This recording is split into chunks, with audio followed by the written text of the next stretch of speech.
ओम शांति। आज का रात्रि क्लास है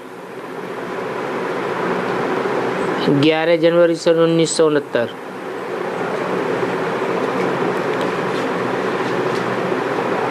बेहद का बाप क्या कर समझाते हैं?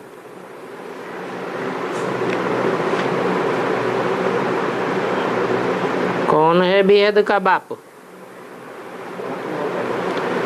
आत्माओं का बाप भी बेहद का बाप है, जो अकेला नहीं समझा सकता। मनुष्य आत्माओं के बाप में प्रवेश करके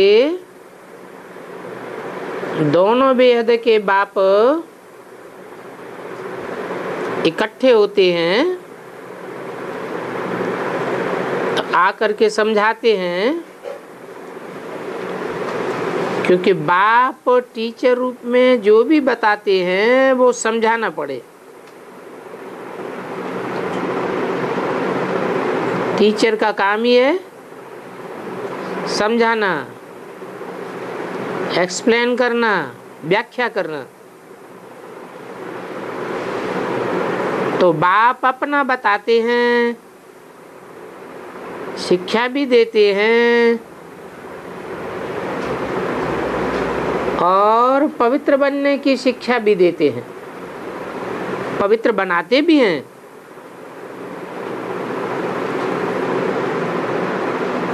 राजाई पद पाने के लिए शिक्षा देते हैं। तो बाप सहज रीति अपना परिचय समझाते हैं और है भी बड़ा सहज। पहले बाप का परिचय और बाप के वर्षे का परिचय देना पड़ता है, क्योंकि बेहद का बाप है तो बेहद के बाप का वर्षा भी बेहद का है। हद के बाप से तो हद का वर्षा मिलता है, तो बेहद के बाप से जो वर्षा मिलता है उस वर्षे का भी परिचय देना पड़े, क्योंकि आप ही नहीं समझ सकेंगे कि बेहद के बाप का बेहद का वर्षा क्या है। बेहद का वर्षा है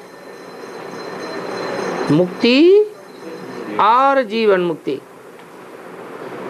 और एक जन्म के लिए नहीं,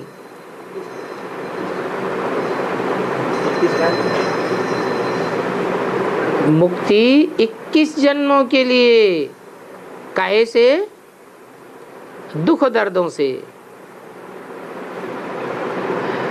काहे के दुख, बड़े दुख होते हैं। जैसे जन्म लेते समय बच्चा रोता है, माँ भी दुखी होती है, रोती है। तो जन्म का दुख, मृत्यु का दुख, बुढ़ापे का दुख, इन दुखों से बेहद का बाप कितने जन्मों के लिए छुड़ा देते हैं? 21 जन्मों के लिए छुड़ा देते हैं। और फिर जीवन मुक्ति भी देते हैं, क्योंकि मुक्ति तो उस स्टेज का नाम है जहां आत्मा देह के दुखों से छूट जाती है, देह ही छूट जाती है। मुक्ति धाम में आत्मा मुक्त रहती है, सुख धाम में भी दुख दर्दों से मुक्त रहती है।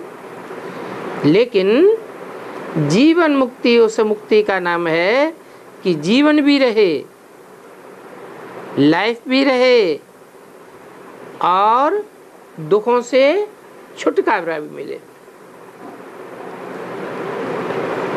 तो बेहद के बाप से जरूर ये बेहद का वर्षा मिलेगा। और ये भी जो अच्छे अच्छे बुद्धिमान बच्चे होंगे वो इस बात को समझेंगे कि ये बेहद का वर्षा है। बाप क्या वर्षा देते होंगे? एक तो घर का भी वर्षा देते हैं, वर्षा तब देते हैं जब पहले आत्मा का परिचय देते हैं। तुम आत्मा हो, देह नहीं हो, तो आत्मा का घर भी चाहिए। आत्मा का घर है शांति धाम। आत्मा का घर शांति धाम है, जो बाप का घर है। तो घर का भी वर्षा देते हैं। सब बच्चों को साथ में ले जाएंगे, कोई को भी छोड़ेंगे नहीं। फिर राजाई का भी वर्षा देते हैं, परंतु देते उनको हैं जो ये पढ़ाई पढ़ते हैं। कोई ऐसे हैं जो पढ़ाई पढ़ते ही नहीं, तो प्रजा वर्ग में आ जाएंगे। स्वर्ग में तो जरूर आवेंगे, परंतु मुख्य तो है स्वर्ग की बादशाही। तो पवित्र दैवी संप्रदाय बनना पड़े, तब ही राजधानी में आ सकते हो। पवित्र नहीं बनेंगे, देवताई संप्रदाय के नहीं बनेंगे, तो देवताई राजाई में भी नहीं आ सकते, राजधानी में भी नहीं आ सकते। बाकी डायनेस्टी कहा जाता है राजाई को, और राजाई में सभी नहीं आ सकते। पढ़ाई के ऊपर सारा मदार है। जो ऊंचे से ऊंचे, अच्छी से अच्छी पढ़ाई पढ़ते हैं, वो ऊंचे से ऊंचे पद पाते हैं। अब जो जितना पढ़ेगा, दूसरों को पढ़ावेगा, उतना ही ऊंचे पद पावेगा।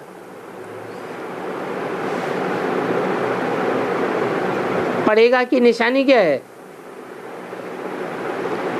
जो पढ़ेगा वो दूसरों को भी जरूर पढ़ावेगा। अभी देखो इतने बच्चे हैं, बाप से वर्षा लेते हैं, बाप स्वर्ग का मालिक बनाते हैं। अब स्वर्ग का मालिक तो राजा रानी सब कहेंगे, हम स्वर्ग के मालिक हैं। वहां तो यथा राजा तथा प्रजा। तो देखो, स्वर्ग के मालिक बनना और नर से नारायण बनना, ये फर्क हो गया ना। स्वर्ग के मालिक तो बनेंगे 21 जन्मों में भी, लेकिन नर से नारायण सिर्फ 21 जन्म में बनेंगे, सिर्फ एक जन्म में बनेंगे। तो ये फर्क हो गया ना, क्योंकि ये तो राजा ही के मालिक हैं। वो है बेहद का बाप, उनको स्वर्ग का रचयिता कहेंगे। तो हम उनके बच्चे स्वर्ग की बादशाही जरूर लेंगे। ये स्वर्ग की बादशाही बाप का वर्षा है। यथा राजा रानी तथा प्रजा। फिर जितना पुरुषार्थ करेंगे उतना ही ऊंच पद पावेंगे। राजाई के लिए पुरुषार्थ, तो राजाई पद के लिए भी पुरुषार्थ। सत्य की राजाई तो सभी को मिलती नहीं है। जो पुरुषार्थ करेंगे उतना ऊंच पद पावेंगे, क्योंकि पुरुषार्थ पर ही प्रारब्ध का मदार रहता है। ये तो बच्चे जानते हैं कि जितनी मेहनत करेंगे उतना पावेंगे। ये भी जानते हो हम राजयोग सीखने आए हैं, तो पुरुषार्थ भी वो करेंगे, जरूर राज की बातें सीखेंगे। और बादशाही किस प्रकार मिल सकती है,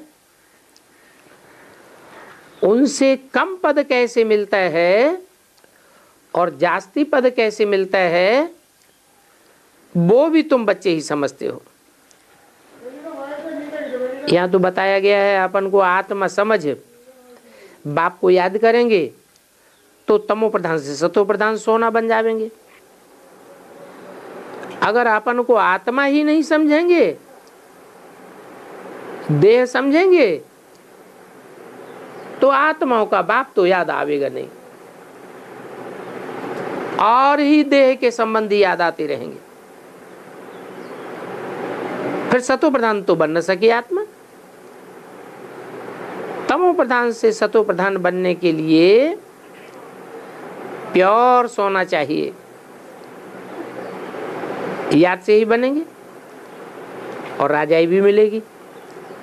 जैसे यहाँ कहते हैं हम भारत के मालिक हैं,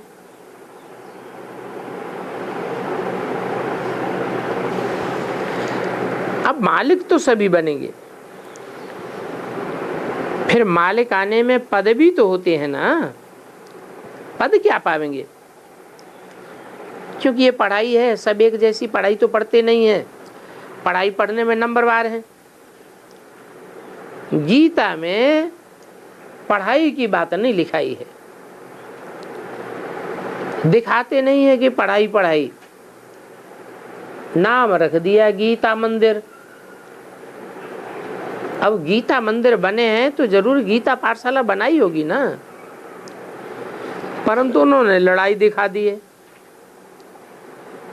अब पढ़ाई हुई नहीं, लड़ाई दिखा दी, तो क्या लड़ाई के बाद पढ़ेंगे? नहीं, पढ़ाई के बाद तो फिर स्वर्ग में हमारा पद बनेगा। तो अभी संगम पर तुम पढ़ते हो, सतयुग में राजाई करेंगे। बच्चे जानते हैं कि ये लक्ष्मी नारायण स्वर्ग के मालिक थे। गीता में भी राजयोग की बात आई है कि नर से नारायण कैसे बने। बाप योग भी सिखलाते हैं, पढ़ाते भी हैं। तुम समझते हो हम राजयोग सीखते हैं, बाप की याद से हम पावन बनते हैं। जब हम पावन बन जाएंगे तो हमारा पुनर्जन्म रावण राज्य में नहीं होगा। हमारे जो भी पुनर्जन्म होंगे वो राम राज्य में होंगे। अभी तो हम पढ़ रहे हैं राम राज्य में जाने के लिए, समझते हैं पढ़ते पढ़ते अगर कहाँ भूल कर दी, क्योंकि भूल भी तो हो जाती है ना। जब तुम देवता बन जाएंगे तो भूल नहीं होगी। देवताओं से भूल थोड़ा ही होती है, किससे होती है? मनुष्यों से भूल होती है। तो बाप कहते हैं मन मना भव और फिर मध्याजी भव। पहले मन मना भव, बाद में मध्याजी भव। मन मना भव का अर्थ भी समझाया। क्या? अपन को आत्मा समझ, मुझे बाप को याद करो। मन मना भव बन जावेंगे तो की निशानी क्या होगी? तुम जो भी कर्म करेंगे वो सारे ही कर्म बाप के अर्थ होंगे।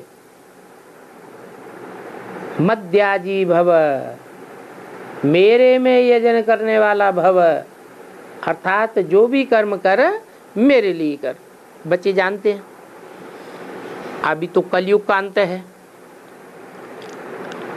फिर सतयुग स्वर्ग शुरुआत जरूर होगी, जरूर आवेगा।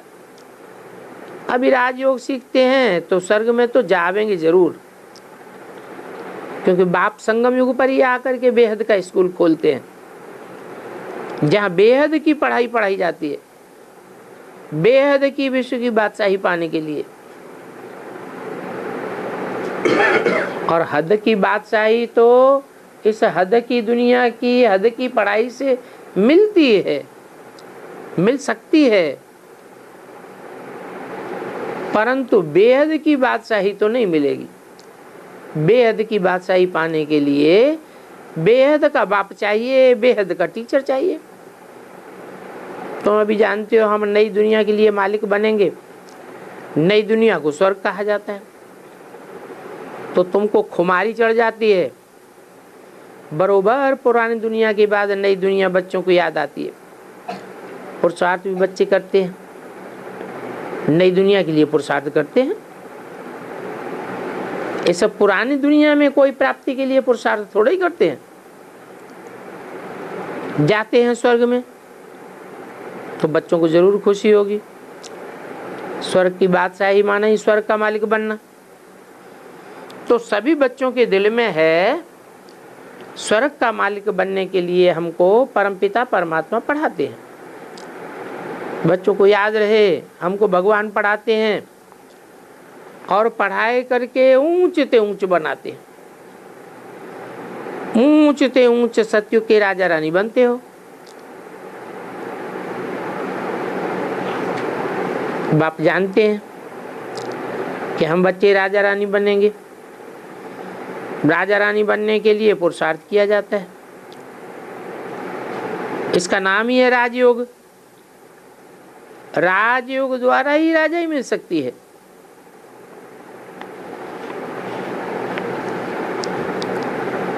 वहां तो उस दुनिया में युद्ध करते हैं,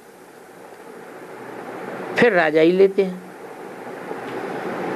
पहले युद्ध की कला सीखते हैं, तलवार से खाना चलाना सीखेंगे, दाल तलवार चलावेंगे, तीर कमान चलावेंगे, फिर एक्सपर्ट हो जाते हैं, फिर लड़ाई लड़ते हैं, फिर राजाई मिलती है। उनकी है हिंसक राजाई और बाप देते हैं तुमको अहिंसक राजाई। राजयोग के द्वारा ही मिल सकती है, जिस राजयोग की पढ़ाई से तुम सारे विश्व के मालिक बन जाते हो। उस हिंसक पढ़ाई से, हिंसक लड़ाई से दुनिया में कोई विश्व का बादशाह तो नहीं बन सका। उस बादशाही में पवित्रता सुख शांति भी नहीं है। और बाप जो बेहद की बादशाही देते हैं इसमें पवित्रता सुख शांति भी है। बेहद के बाप से बेहद की बादशाही मिलती है और बेहद की बादशाही सत्युग को कहा जाता है। अभी तुम जानते हो कि इस बाबा में शिव बाबा पधारे हैं। वो है ऊंचते ऊंच। कौन? ये बाबा या वो बाबा? ऊंचते ऊंच कौन है? वह बाबा जो पधारा है। बाप कहो, आत्माओं का बाप। लेकिन जब इसमें पधारा है तो हम उसको शिव बाबा कहें या शिव बाप कहें? शिव पधार गया ना शरीर में, तो शिव बाबा। तो जो हमको पढ़ाते हैं और जो शिव बाबा पधारे हैं इस बाबा में, वो ऊंचते ऊंच है।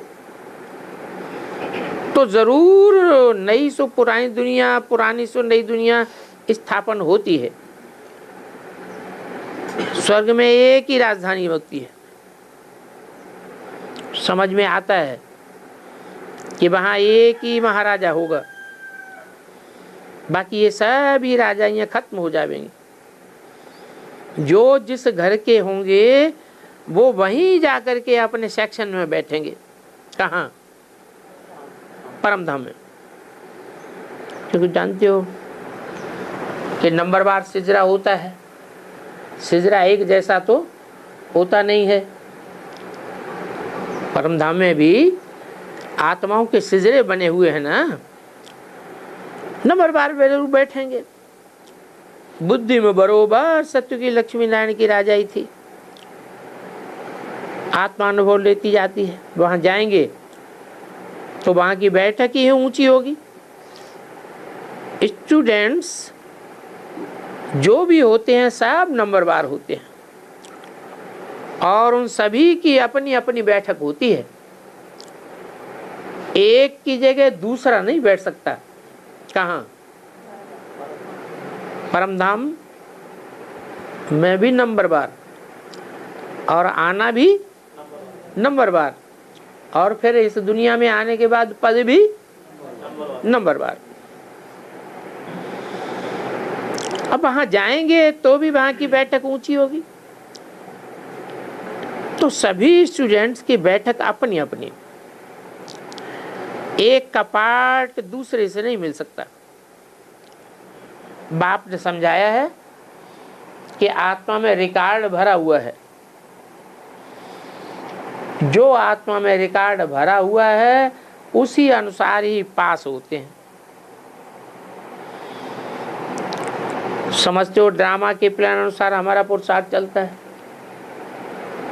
क्या? एक कदम भी आगे पीछे नहीं हो सकता। कोई राजा बनेंगे, कोई रानी बनेंगे, कोई प्रिंस बनेंगे, कोई प्रिंसेस बनेंगे। अभी तुम बच्चों को बात समझ में आ गई है। तुमको आत्मा समझने में देर नहीं लगती है। आत्मा ये शरीर छोड़ेगी, दूसरा शरीर धारण करती है। कहेंगे फलाने की आत्मा, नाम फलाने का लेते हैं तो नाम आत्मा पर पड़ता है या शरीर पर पड़ता है? शरीर पर नाम पड़ता है, आत्मा पर नाम नहीं पड़ता है। नाम जरूर फलाने का लेंगे, आत्मा का नाम क्यों नहीं लेते हैं?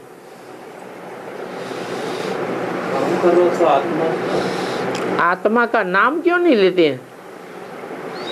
काम तो सारा आत्मा करती है, तो नाम भी आत्मा का होना चाहिए। परंतु आत्माएं सब एक जैसी, अंतर तो पता चलता ही नहीं।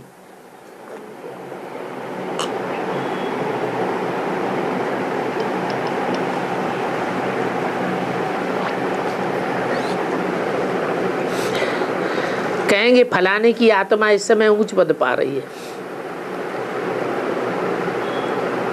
इस समय फलाने की आत्मा माने किसकी आत्मा उच्च पद पा रही है?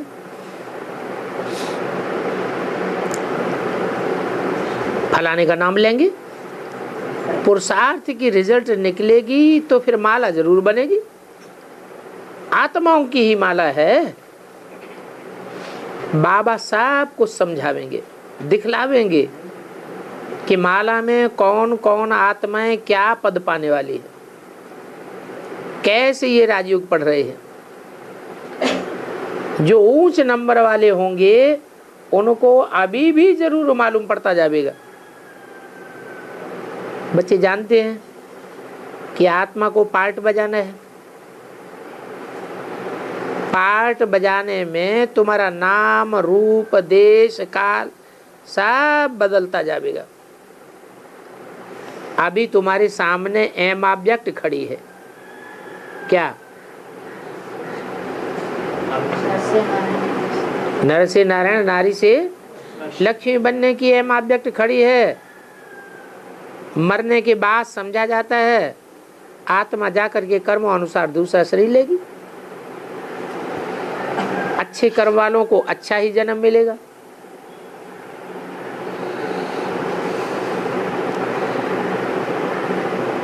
जिनमें योग बल नहीं होता है वो समझो कि पुरुषार्थ नहीं करते हैं तो पद भी कम पावेंगे, फीचर्स तो बदल जाएंगे।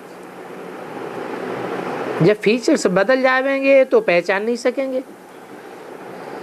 तो तुम बच्चों को ऐसे ऐसे विचार सागर मंथन करने से भी खुशी होगी। बाबा हमको पढ़ाते हैं, राजयोग सिखलाते हैं, और फिर नामाचार भी पिछाड़ी को होगा। पिछाड़ी को क्यों होगा? अच्छी पढ़ाई पढ़ने वालों का अभी नामाचार क्यों नहीं? क्योंकि अभी माया पछाड़ती रहती है। अब जो जैसा महारथी होगा उनकी अंत में ऐसी ही महिमा निकलेगी। भले एक कुल के होंगे परंतु मुरली सबकी डिफरेंट डिफरेंट चलेगी। क्योंकि एक जैसी मुरली फर्स्ट क्लास तो सभी चला न सके। एक जैसे तो कोई हो ही नहीं सकते। और फिर और मुरली चलाने वालों के फीचर्स भी अलग अलग होंगे, हर एक की मुरली भी अलग अलग। तो ये बना बनाया खेल है। अभी बच्चों पर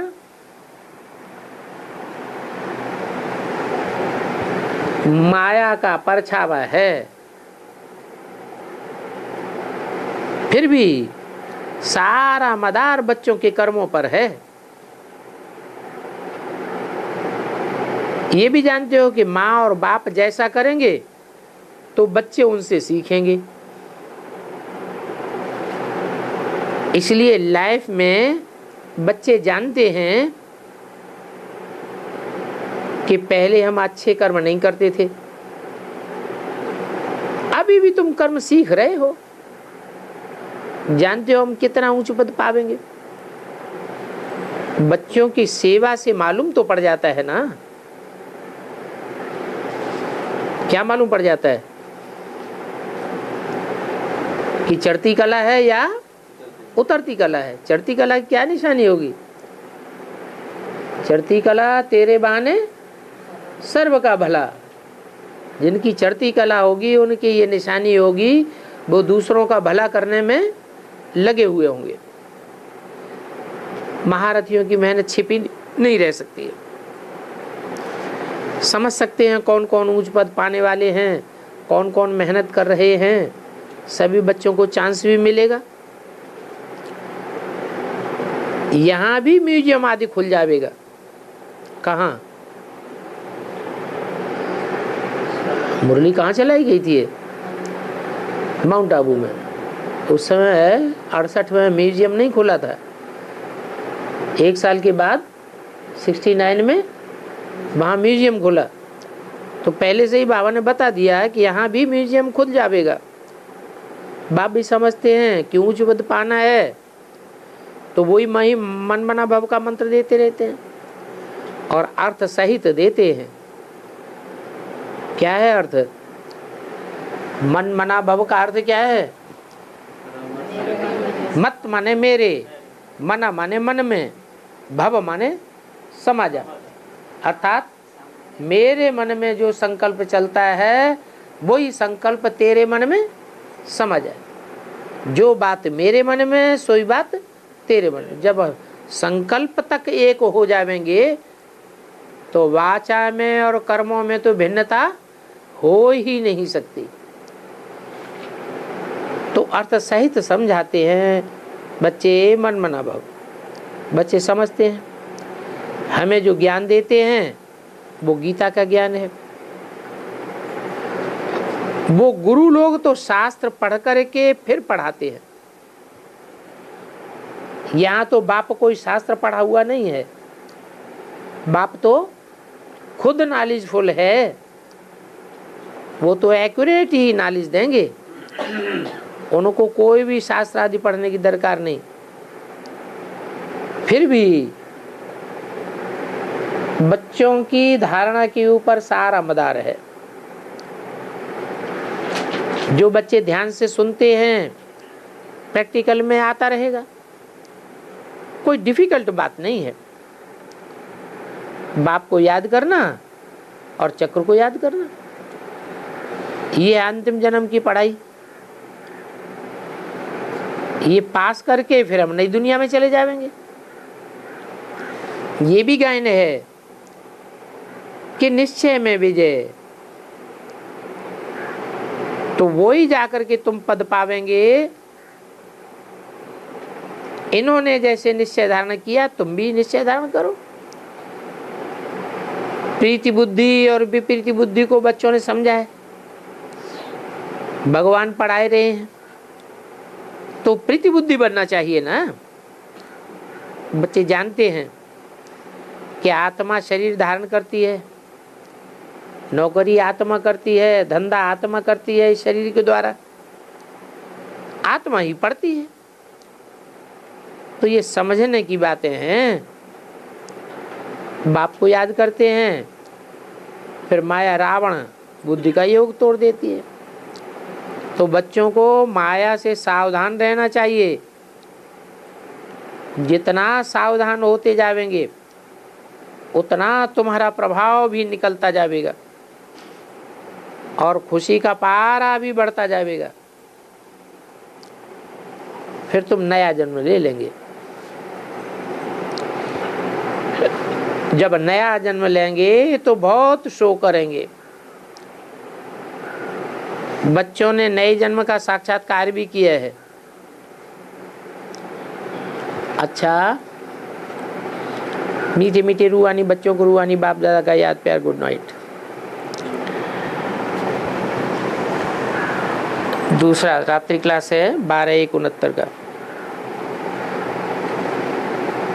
बाप दादा समझते हैं कि जो भी बच्चे हैं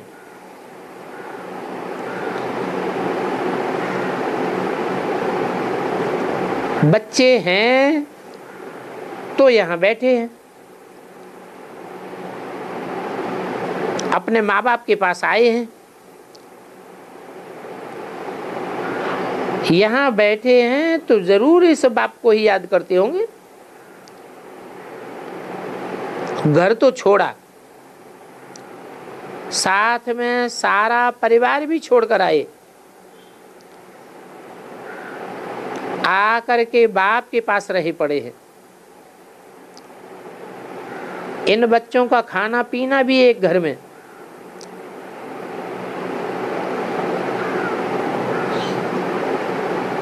रहना एक घर में, पढ़ाई भी एक घर में, सोना भी एक घर में, फिर याद दूसरे को करना, ये तो ठगी हो गई। क्या? एक ही बाप का खाना, एक ही बाप से पहनना, एक ही बाप के घर में रहना और फिर याद करना दूसरों को। बाप कहते हैं ये तो ठगी हो गई। एक होती है अब बेविचारी याद और दूसरी होती है बेविचारी याद।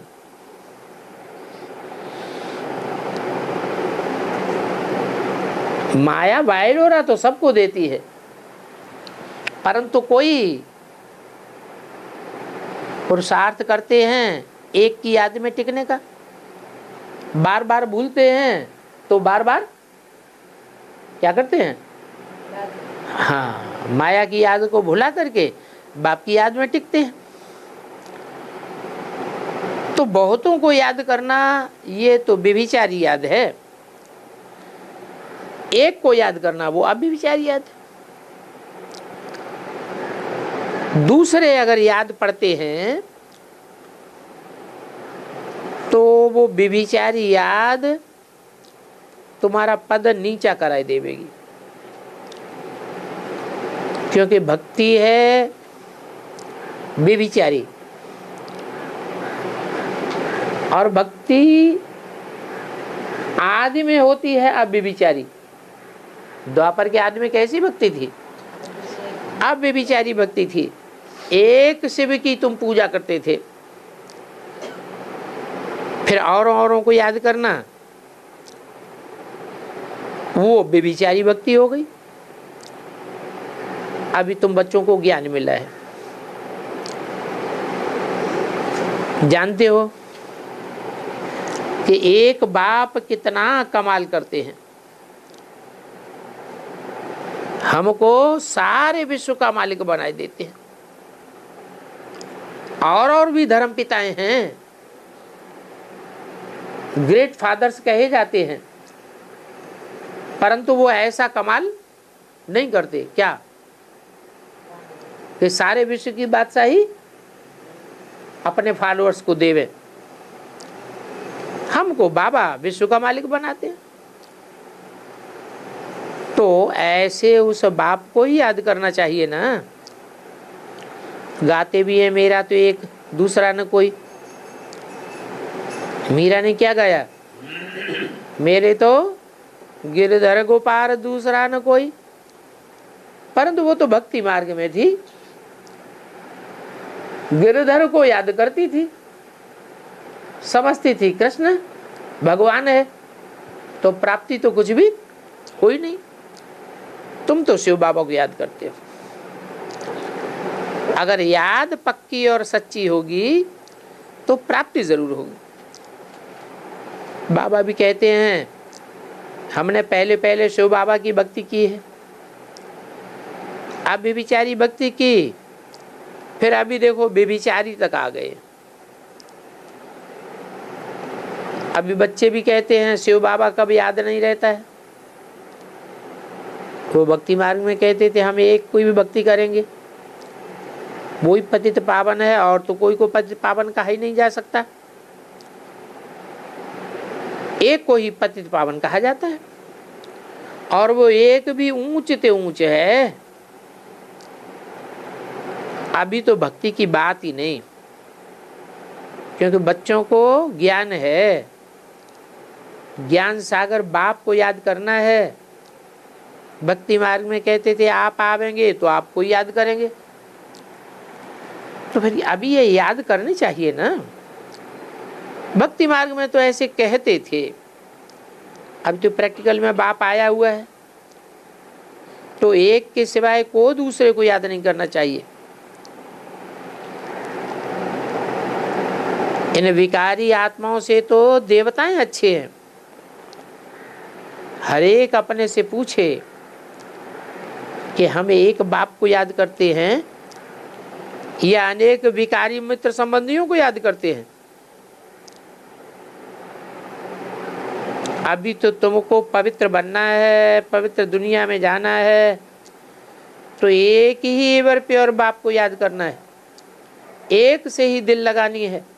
अगर और तरफ बुद्धि गई तो व्यभिचारी याद हो जाती है। हैं? दो कहाँ हो गए? नहीं, उनको अलग अलग कैसे करेंगे?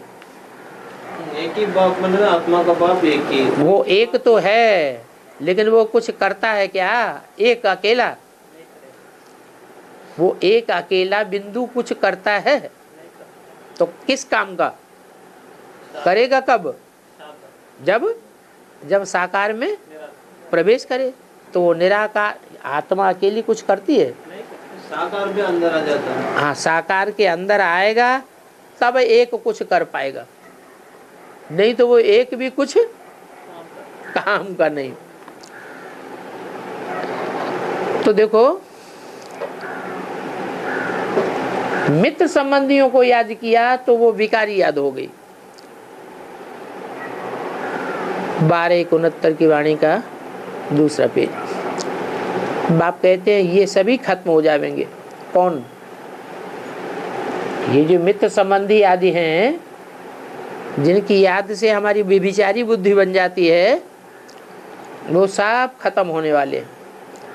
इसलिए मामेकम याद करो। किसको याद करो? माम एकम। एक हुआ कि दो हुए?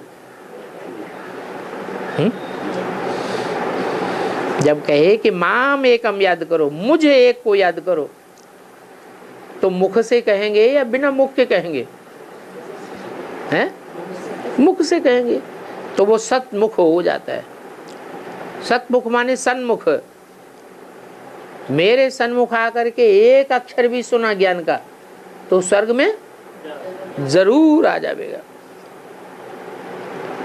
नई दुनिया में सभी नए मिलेंगे और पुरानी दुनिया में तुमको सब पुराने व्यभिचारी और विकारी मिलते हैं। ये है ही भ्रष्टाचारी दुनिया। नई दुनिया में ये भ्रष्ट इंद्रियों से आचरण करने वाली दुनिया रहेगी ही नहीं।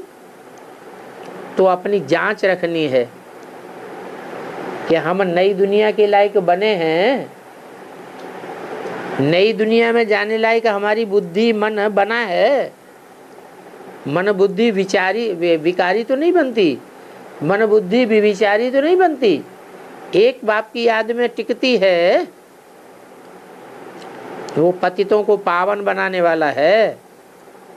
कोशिश करके औरों की तरफ से बुद्धियों को हटाकर एक ही बाप को याद करना है। और जितना ही तुम एक बाप को याद करेंगे उतना ही तुम्हारी पाप कटेंगे। एक के साथ कोई दूजम को याद किया तो तो क्या होगा? कटेंगे कि बढ़ेंगे? पाप बढ़ जाएंगे। ऐसे नहीं कि जितना हम याद करेंगे उतना बाबा भी याद करेंगे। बाबा को याद करने की दरकार है? बाबा को तो याद करने की दरकार ही नहीं। बाबा तो मासूक है ही नहीं, वो आशुक बनता ही नहीं। बाबा तो क्या है? मासूक है। उनको याद करने की क्या दरकार? तुम मासूक को याद करते हो। तो ऐसे नहीं कि हम एक बाप को याद नहीं कर सकते हैं। बाप को कोई पाप थोड़े ही है जो पाप काटने पड़े। पतित पावन तो है ही एक, वो निष्पाप है, न पुण्य करता है न पाप करता है, वो है ही अकर्ता। अकर्ता माने पुण्य भी नहीं करता, पाप भी नहीं करता। क्यों नहीं होता ऐसा? उससे पुण्य या पाप है तो वो भी आत्मा, आता तो वो भी शरीर में है। सुप्रीम सोल है तो क्यों नहीं? सोल तो है ना, शरीर में तो आता है ना, पति शरीर में आता है ना। तो फिर बिंदी का नाम शिव करके बोला था। बिंदी का नाम शिव है। बाप का नाम रूप, बाप का नाम रूप शिव, ज्योति बिंदु। बिंदी का नाम, बिंदी का नाम शिव है। मेरा बिंदी का नाम शिव, मेरी बिंदी का नाम शिव है। बाप का नाम, मैं बाप हूँ आत्माओं का। मेरी बिंदी का नाम शिव है, परंतु मैं बिंदी जब साकार शरीर में आती हूँ तो भी मेरे को पाप नहीं लगता। ये क्या बात है? वो वाणी में बोला नाम नहीं दे सकता, रूप भी नहीं दे सकता, नाम रूप नहीं दे। हाँ, मेरे में ये खासियत है कि मेरे को संग का रंग नहीं लगता। और तुमको 63 जन्म की आदि है, अभ्यास पड़ा हुआ है। क्या अभ्यास पड़ा हुआ है?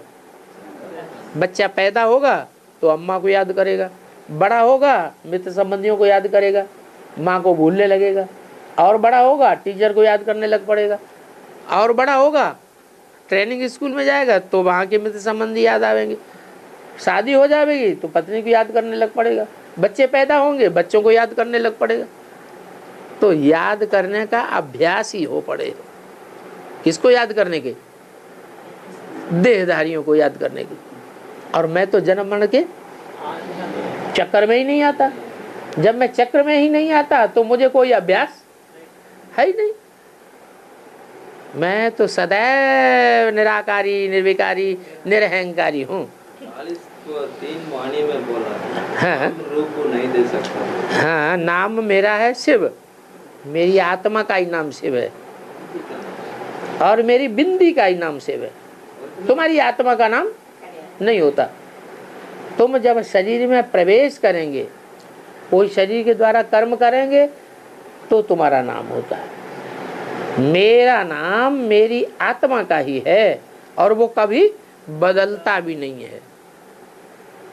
लेकिन जैसे शरीर में प्रवेश करता हूँ फिर वैसा मेरा नाम रख देते हैं। तो बाप तो एक ही पावन है, एक ही पतित पावन है, समझते हैं।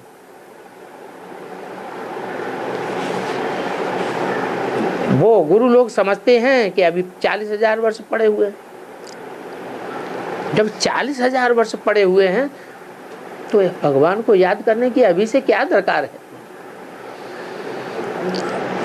कर लेंगे कभी भी, अभी क्यों याद करें?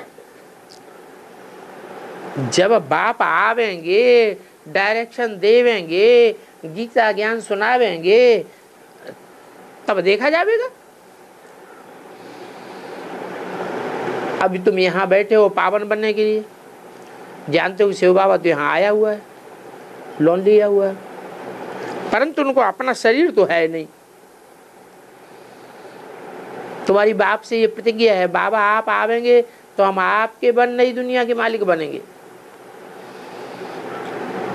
तो अपने दिल से पूछते रहो कि हम नई दुनिया के मालिक बनने लायक पुरुषार्थ कर रहे हैं। ये तो जानते हैं बुद्धि की लिंक बाप से टूट जाती है। बाप जानते हैं लिंक टूटेगी, फिर याद करेंगे फिर टूटेगी। जो जितना बाप को याद करेंगे, याद करते करते पाप तो कटेंगे, फिर नंबरवार पुरुषार्थ अंतार्थ तो करते ही हैं। अच्छी सीधी आदमी रहे तो डायनेस्टी में आ जाएंगे। तो अपनी जांच करते रहो, अपने पास सदैव डायरी रखो, सारे दिन में हमारा बुद्धियोग कहाँ कहाँ गया, फिर बाबा को बताओ, बाबा समझावेंगे। ये तो ठीक बात है, 5 मिनट 10 मिनट याद में रहे, बाकी समय तुम्हारी बुद्धि कहाँ रही देखो, तो बाबा सब बता देंगे। आत्मा में जो मन बुद्धि है वो भागती जरूर है, आत्मा नहीं भागती है, मन भागता है, आत्मा अलग है। नहीं, मन बुद्धि में संस्कार भरे हुए हैं। मन भी है, बुद्धि भी है, और मन बुद्धि में पूर्व जन्म के इस जन्म के संस्कार भी भरे हुए हैं। तीनों मिलकर के फिर आत्मा कही जाती है। मनुष्य की आत्मा का अंतर क्या है देवताओं से? मनुष्य की आत्मा भागने वाली है, चंचल है, और देवात्मा है निश्चल है, हिलती डुलती नहीं है, भागती नहीं है। ये अंतर है। उनका मन चंचल और देवताओं का मन अचल, ये अंतर है। और शिव बाबा न चंचल मन वाला है, न उसको अचल बनने की जरूरत है, वो तो सदैव अमन है। क्या? जैसे उनको मन है ही नहीं, उनको संकल्प विकल्प करने की दरकार है नहीं। तो देखो, एक को याद करने से बहुत फायदा है, बाकी तो नुकसान ही नुकसान है। तो याद करना है मुख्य एक को। इस बात में अपने ऊपर बहुत खबरदारी रखनी है कि हमको एक बाप को याद करना है। अरे उन संबंधियों को, देहधारियों को, देह के संबंधियों को तो 84 जन्म याद किया, फिर क्या हुआ? हैं? हाँ, 84 जन्म याद किया, फिर रिजल्ट क्या हुआ? घाटा ही घाटा पाया। चाहे सतयुग में याद किया, चाहे त्रेता में याद किया, चाहे द्वापर में, चाहे कलयुग में, रिजल्ट क्या हुआ? नीचे गिरे या ऊपर उठे? नीचे गिरे। दिन प्रतिदिन घाटा पड़ता रहा। एक एक दिन करते करते 5000 वर्ष घाटा ही घाटा हो गया।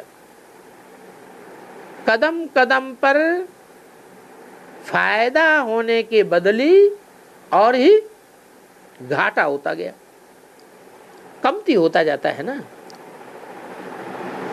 आत्मा की कलाएं गिरती गई, घटती गई, या ठहर गई या बढ़ गई? गिरती गई। तो ऐसे ऐसे विचार सागर मंथन करके ज्ञान रतन बुद्धि से निकालने चाहिए। बाप की याद में एकाग्र चित्र होकर के लगना है। कोई बाढ़े आदि का काम करते हैं, कारपेंटरी का, तो बुद्धि उसमें लगी रहती है।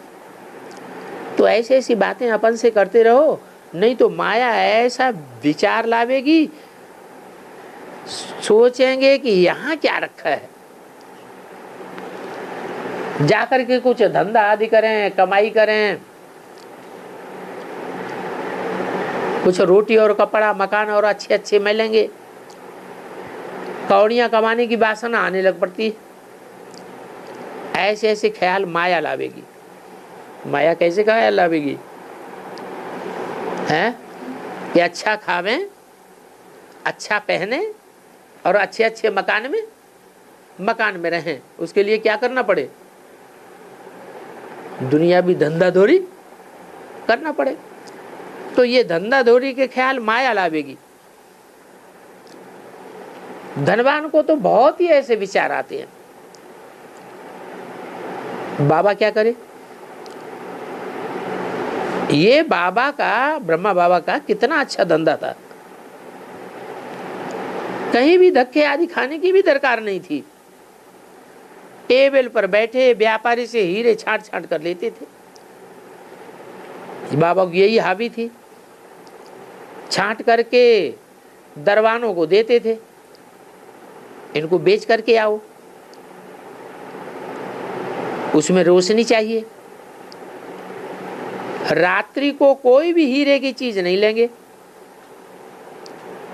शाम हुई और ये भागे। समझते थे शाम को कौन आवेगा मेरे पास। चाय पीने का टाइम होता था 5 बजे शाम को, चाय पिया और भागा। गए मैच पर, क्रिकेट पर जावेंगे। बहुत हावी थी क्रिकेट देखने की। ये कोई से हीरा लेना कोई बड़ी बात थोड़ी ही है। व्यापारी आता था तो पूछता था पहले ये लो, बताओ व्यापारी हो या एजेंट हो, कौन हो। बाबा ने अपने धंधे की हिस्ट्री बताई। तो इसमें भी बुद्धि योग बाप से रखना है। किसमें? ईश्वरी धंधे में भी बुद्धि योग बाप के साथ रखना है। तुम सभी मेहनत करते हो, ये भी मेहनत करता है। बाप का ही परिचय देना है। 2 बाप का वर्षा है। क्या कहा? अभी कलयुग पूरा होता है, सतयुग आता है। पतित तो सतयुग में जावेंगे ही नहीं। जितना याद करेंगे उतना ही पवित्र बनेंगे। प्योरिटी से धारणा बहुत अच्छी होगी। क्या कहा? जितना पवित्र बनेंगे उससे फायदा क्या होगा? ज्ञान की और गुणों की धारणा बहुत अच्छी होगी। पतित याद ही नहीं कर सकेंगे, उनको धारणा भी नहीं होगी। कोई की तकदीर अनुसार समय मिलता है, पुरुषार्थ करते हैं, तो कोई नहीं करते हैं। जिसने जितनी कोशिश कल पहले की है उतनी करते हैं। याद तो नंबरवार होती है। हर एक को अपने मेहनत करनी है। कमाई में घाटा पड़ता था तो आगे कहते थे ईश्वर की इच्छा, अभी कहते हैं ड्रामा। जो कल पहले हुआ वो ही होगा। ऐसे नहीं, अभी 4 घंटा याद करते हो तो दूसरे कल्प में जास्ती याद करेंगे, नहीं। शिक्षा दी जाती है। अभी पुरुषार्थ करेंगे तो कल्प अच्छा पुरुषार्थ होगा। जितना बाबा की याद कम उतना ही माया मत। याद है तो श्रीमत है, और याद नहीं आती है तो किसकी मत पर है? माया की मत पर। तो तुम वास्तव में परवश हो। अभी ईश्वर बाप अपने वश में करते हैं। ये खेल है जो बाप समझाते हैं, परवश और ईश्वरीय वश होने का। बुद्धि कहाँ कहाँ माया भगाए ले जाती है। मल्ल युद्ध में बड़ी खबरदारी रखनी होती है। तुम्हारा मल्ल युद्ध है माया के साथ। अच्छा, रूहानी बाप दादा का याद प्यार, गुड नाइट और नमस्ते।